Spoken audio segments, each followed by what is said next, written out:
पिछले रुकू का एंड, आयत नंबर 168 167 से है। वइज़ तअज़्ज़न रब्बुक ला यबअसन्ना अलैहिम इला यौमिल क़ियामति मन यसूमुहुम सूअल अज़ाब। यहूदियों के अमाल की वजह से और अपने पैगंबरों के को शहीद करने की वजह से और उनको जो है सताने की वजह से अल्लाह ताला ने उनको कुछ सजाएं क़यामत के दिन तक दे दी हैं। उनमें से एक सजा ये दी है कि वो क़यामत के दिन तक एक मगलूब कौम बनकर रहेगी, यानी किसी के ऊपर गालिब नहीं आ सकेगी, अपनी अलग हुकूमत कायम नहीं कर सकेगी। ये आयत हमें बता रही है। और अभी जो हुकूमत यहूदियों ने बनाई है, यानी जो फ़लस्तीन पे कब्जा किया है, वो भी उनकी पुश्त पे ईसाई लोग हैं। अगर ईसाई उनका साथ छोड़ दे तो यहूदी खुद से नहीं बना सकते, क्योंकि कुरान की आयत जो हैं बरहक है। कुरान की आयत हमें ये बता रही हैं कि यहूदियों के अंदर ऐसी ताकत और हिम्मत नहीं है। उनके दिलों में अल्लाह ताला ने बुज़दिली डाल दी है हमेशा हमेशा के लिए। तो यही ऐलान अल्लाह ताला फरमा रहे हैं कि मैंने ऐलान कर दिया है कि उनके ऊपर क़यामत तक ऐसे शख्स को मुसल्लत करता रहूंगा जो उनको बुरी सजा, बदतरीन सजा देगा। और तारीख में इस तरह के वाक़यात बहुत सारे हुए हैं कि यहूदियों का कत्लेआम कई बार हुआ। और इन्ना रब्बक लसरीउल इक़ाबि व इन्नहु लगफूरुर रहीम, क्योंकि तेरा रब जल्द सजा देने वाला और बख्शने वाला, रहम फरमाने वाला है। वक़त्तनाहुम फिल अर्ज़ि उममा, दूसरी बात अल्लाह ताला फरमाते हैं कि हमने इनके टुकड़े टुकड़े करके इनको पूरी ज़मीन में फैला दिया है। ये जब इनकी रियासत इन्होंने नाम नेहाद रियासत बनाई है, इससे पहले ये पूरी दुनिया में फैले हुए थे, यानी थोड़े थोड़े, कोई किसी मुल्क में रह रहा था, कोई किसी मुल्क में रह रहा था। फिर इन्होंने फ़लस्तीन में ज़मीनें खरीदनी शुरू की और असल कीमत से 3-3 गुना ज़्यादा कीमत दे के थोड़ी थोड़ी ज़मीन, घर खरीदने शुरू किए। और फिर पूरी दुनिया में से ईसाइयों ने इनको, यानी अमेरिका और यूरोप ने इनको कहा कि आप लोग सारे वहाँ फ़लस्तीन में इकट्ठे हो। जो भी इनके अज़ाइम थे सब जानते हैं। बहरहाल ये सारी दुनिया से इकट्ठे होके आज से कुछ साल पहले 1948 में शायद इन्होंने ये बनाना शुरू किया यहाँ पे रियासत।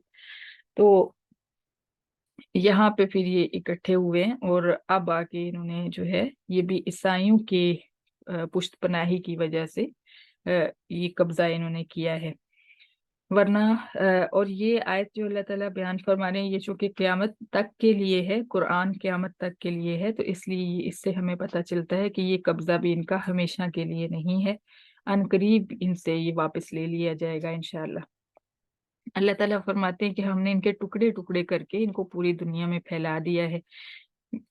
मिनहुमुस सालिहून व मिनहुम दून ज़ालिक, इनमें से अच्छे लोग भी हैं और इसके अलावा भी हैं। और ऐसा ही है, कुछ यहूदी इनके अंदर ऐसे भी हैं जो अपने इस सज़ा को एक्सेप्ट करते हैं कि अल्लाह ताला ने हमें ये सज़ा दे दी हुई है और हमने अब इसके मुताबिक ही जीना है।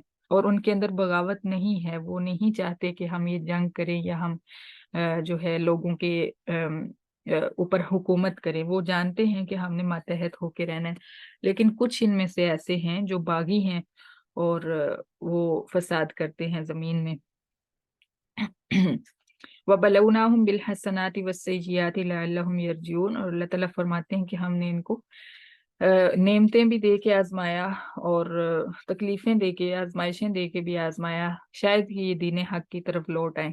फखलफ मिन बादिहिम खल्फुन वरिथुल किताब, लेकिन इनके जो तौरात के वारिस बने, पहले उलमा जो नेक उलमा थे, जो सही तौरात पर अमल करते थे, वो तो राह रास्त पर थे, सिरात मुस्तकीम पर थे। लेकिन इनके जानशी ऐसे बने कि यअखुज़ून अरज़ हाज़ल अदना व यक़ूलून सयुग़फ़रु लना। वो कहते थे कि तौरात के अहकामात को बदलते थे और अपनी रियाया को अपनी मर्जी से फतवे देते थे, अहकामात को बदल के, और उसके बदले में रिश्वत लेते थे। जैसे आज हमारे इस्लाम में भी कुछ उलमा ऐसे करते हैं कि उनको उलमा तो नहीं कहा जा सकता, लेकिन जो नाम नेहाद उलमा होते हैं वो अपनी अवाम को देख लेते हैं कि अब ये सामने वाला जो है इसको क्या फतवा चाहिए, उसके मुताबिक लिख देते हैं और बदले में पैसे ले लेते हैं, उससे हदिये वसूल करते हैं।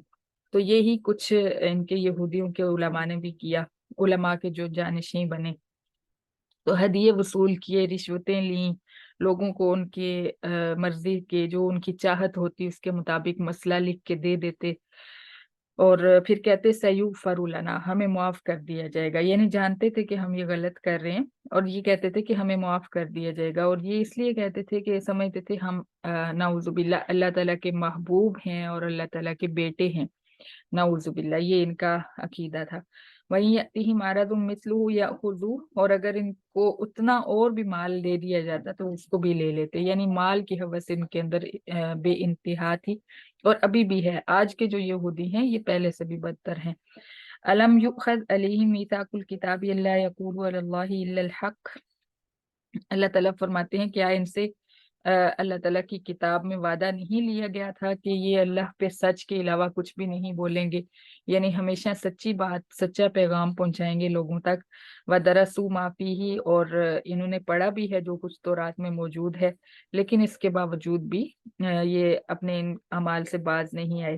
وَالدَّارُ الْآخِرَةُ خَيْرٌ لِلَّذِينَ يَتَّقُونَ، پھر اللہ تعالیٰ فرماتے ہیں آخرت کا گھر تو ان لوگوں کے لیے ہے جو اللہ تعالیٰ سے ڈر ڈر کر زندگی گزاریں گے، نہ کہ اس طرح کے رشوت خوروں کے لیے ہے۔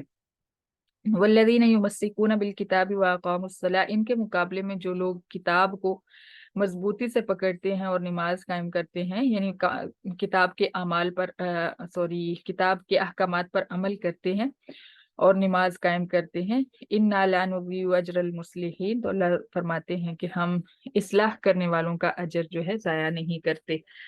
وَإِذْ نَتَقْنَا الْجَبَلَ فَوْقَهُمْ كَأَنَّهُ ظُلَّةٌ، اب یہاں پہ ان کا ایک عہد جو اللہ تعالیٰ نے ان سے لیا تھا، انہوں نے تورات پر عمل کرنے سے انکار کر دیا اور اپنی مرضیاں کرنے لگے، تو اللہ تعالیٰ نے پہاڑ کو ان کے سروں پہ لا کے کھڑا کر دیا، ایسے جیسے کہ کوئی سائبان ہو، سائبان یعنی جو چھت جو ہوتی ہے جو سر کے اوپر بالکل ہوتی ہے، ایسے پہاڑ ان کے اوپر آ کے مسلط ہو گیا۔